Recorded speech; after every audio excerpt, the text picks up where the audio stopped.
Hello, I'm Rakesh. Welcome back to our channel Parker Sparrow. In this episode, we'll see how to reach Kalavanti and Prabhagarh, distance from Pune and Mumbai, difficulty level, and the best time to visit.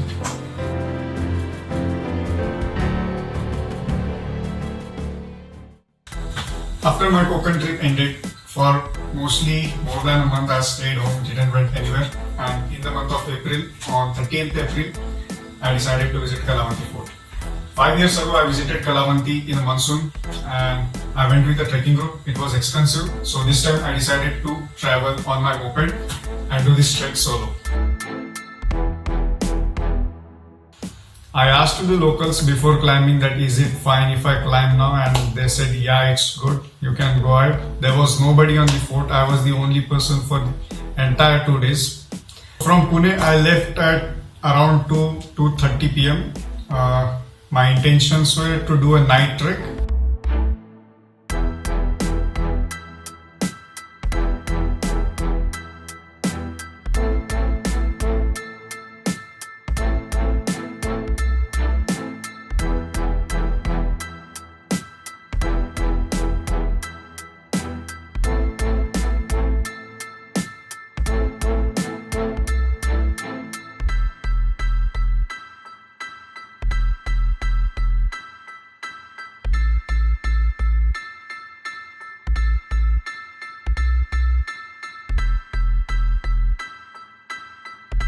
Within 3 hours, I reached to the base of the village. So this is the base. Then you have to climb to the village, and vehicles don't go from parking to the village. And from village, you have to go to Prabhagarh and Kalavanti, separate peaks. To the left is Kalavanti and to the right is Prabhagarh. The fort is located in Panvel. So from Mumbai side, the fort is very close. But from Pune, I had to drive 120 kilometers. And within 3 hours, I reached to the parking. When I reached to the parking, I left my non-essentials in the moped and carry only the required items with me. Tent, sleeping bag, food, dry clothes, and that's it. Nothing else.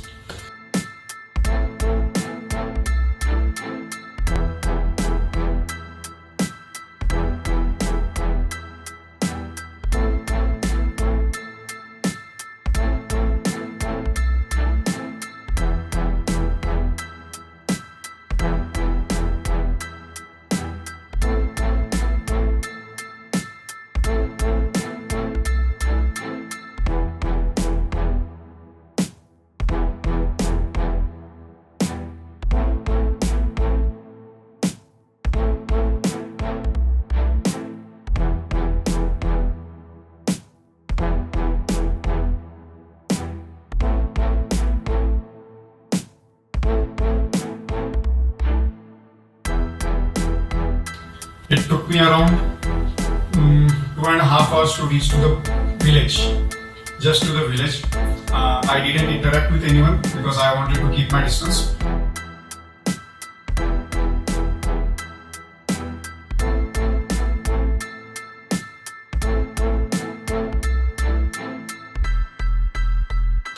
And from village, I kept walking and decided to reach Prabhagarh before it gets dark, but clearly I failed.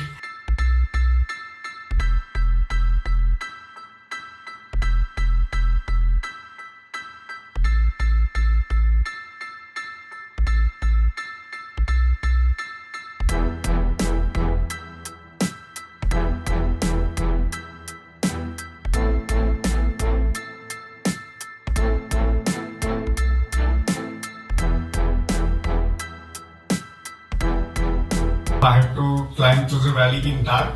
I carried 2-3 torches, but mobile flash was more than enough.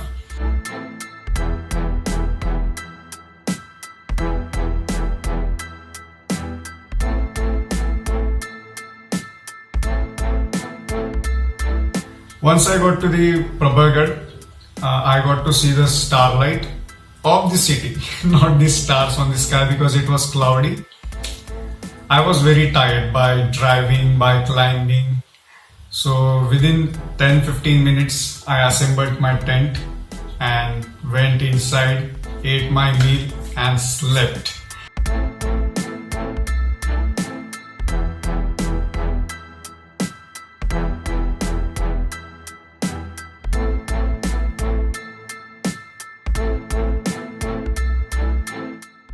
In the morning, I woke up at 4 a.m. I roamed around on Prabhagarh, didn't see much, waited for the sunrise, but once the sunrise started, the view of Kalavanti from the Prabhagarh was spectacular.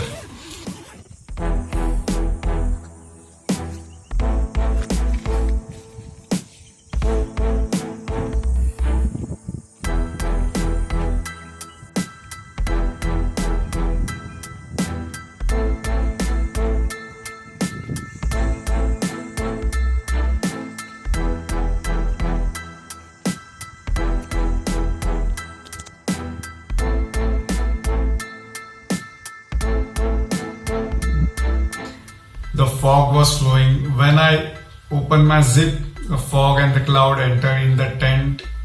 There were mist and dewdrops on my tent. It took some time to clean the tent from outside.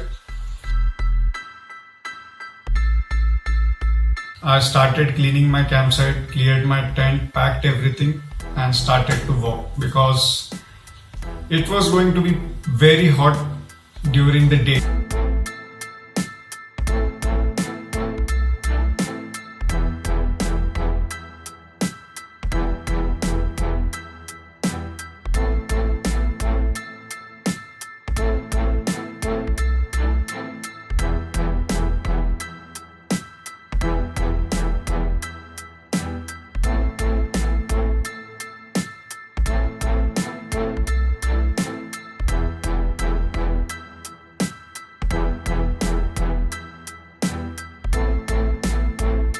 After 8 p.m.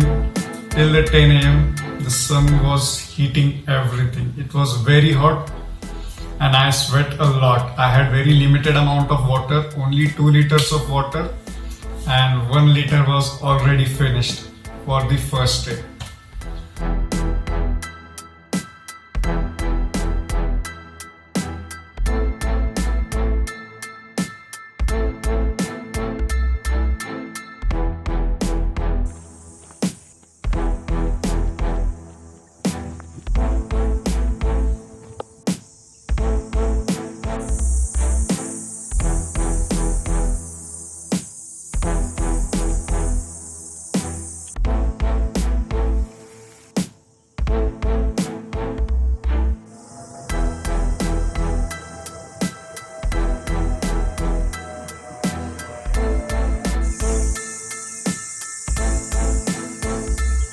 So by 10:30, I reached to the village, and from village I had to climb again to the Kalavanti fort.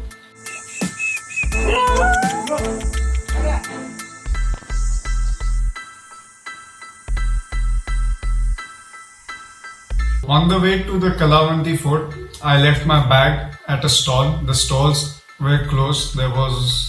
Nobody was selling anything due to the lockdown.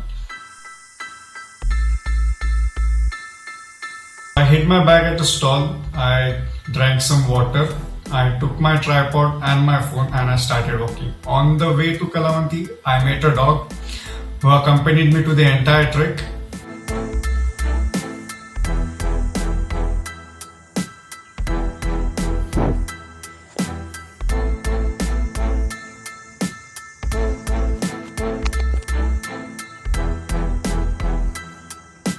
Within 20-25 minutes, I was at the base where the steps begin at Kalavanti Fort.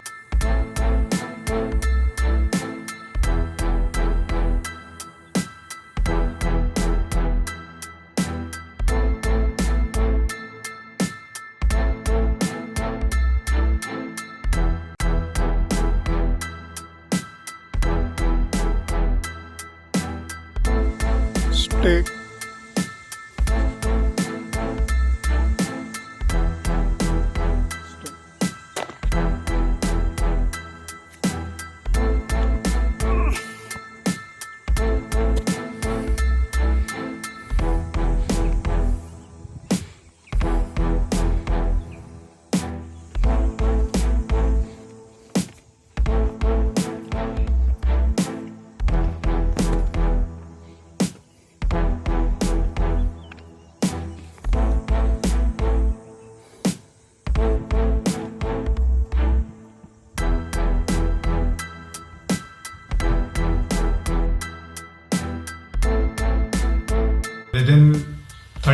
40 minutes, I climbed the entire Kalavanti peak. The good thing was there was no wind, there was no rain. It was very calm and I got to see everything very clearly. But last time when I visited to Kalavanti, I couldn't see 5 or 6 apart from myself because it was so much fog, so much cloud and so much rain, nothing was visible. So it's good to visit Kalavanti before the monsoon just to know how the fort is. It's good and adventurous to go in monsoon and after monsoon too, but I think it's necessary to visit once in summer to know how the fort structure is. Once you get to the top, there's a 10-15 foot of climb. Usually there used to be a rope and chain which can be used to climb, but this time it wasn't there. Now I'm good at rock climbing for easy part, so I climbed up, but if there isn't rope or chain, I wouldn't recommend anybody to climb. It's easy to climb up, but the difficult part is to climb down. So be aware, be cautious if you're climbing without gear.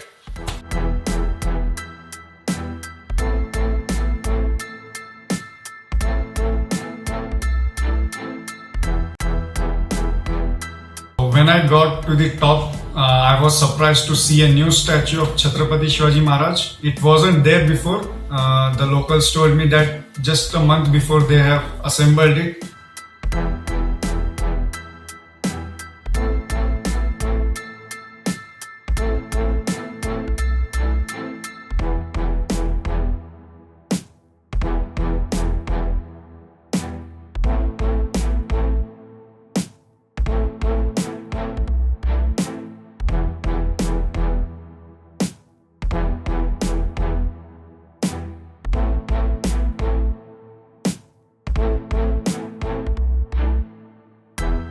Earlier there was nothing actually. There was just a rope from Kalavanti to the Prabhaghat, a metal rope which was, I think so, used to do some sports. Right now the rope is removed. I spent some time here. By the time I reached to the top, it was almost 11:30ish. It was getting pretty hot. I took some videos, saw the 360-degree view around the fort and decided to climb down.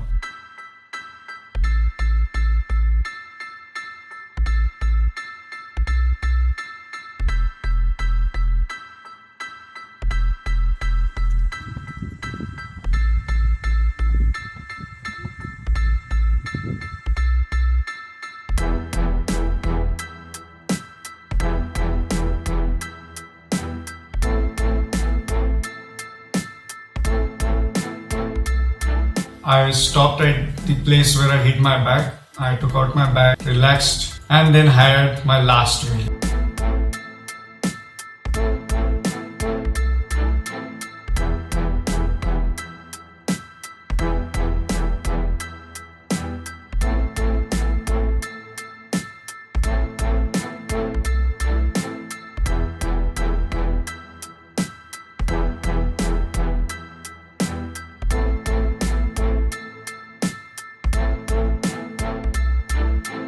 My legs were hurting a lot because driving, climbing Prabhaghat, climbing down Prabhaghat, again climbing up to the Kalavanti fort.